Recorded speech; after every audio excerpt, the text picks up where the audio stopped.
نشت روحي وصار الدمع يجري.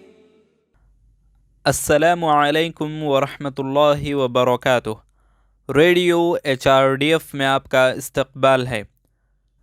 جب اسود مارا گیا تو عتبہ ابن ربی سامنے حاضر ہوا۔ اس کا بیٹا ولید اور بھائی شیبہ اس کے دونوں طرف کھڑے ہو گئے۔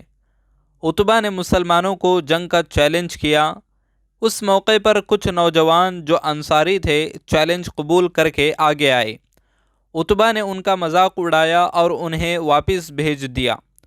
کسی نے قریش کی طرف سے چیخ کر کہا کہ ہمیں آپ کی ضرورت نہیں ہے، ہمیں اپنے ہی لوگوں کی ضرورت ہے، اپنے جیسے اپنے لوگوں کو بھیجیں۔ اس چیلنج کو قبول کرتے ہوئے علی رضی اللہ تعالی عنہ، حمزہ رضی اللہ تعالی عنہ اور عبیدہ ابن حارثہ رضی اللہ تعالی عنہ آگے بڑھے اور ان کے درمیان پہلے مقابلہ ہوا۔ شیبہ کو حمزہ رضی اللہ تعالی عنہ اور ولید کو علی رضی اللہ تعالی عنہ نے قتل کر دیا۔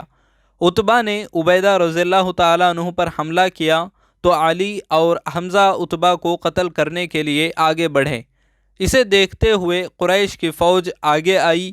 اس کے بعد دونوں جماعتوں کا آپس میں مقابلہ ہوا۔ اس موقع پر رسول اللہ صلی اللہ علیہ وسلم سجدے میں دعا مانگ رہے تھے، اے اللہ، اگر یہ لوگ یہاں شہید ہو گئے تو پھر قیامت تک تیرا نام لینے والا کوئی نہیں رہے گا، اور تو نے مجھ سے وعدہ کیا تھا، اب اس کو پورا کرنے کا وقت آ گیا ہے۔ یہاں تیری عبادت کرنے والا کوئی نہیں ہوگا۔ نماز کے درمیان نیند میں اللہ کی مدد کا خدائی پیغام ملا۔ اذ يريكهم الله في منامك قليلا ولو أراكهم كثيرا لفشلتم ولتنازعتم في الأمر ولكن الله سلم إنه عليم بذات الصدور.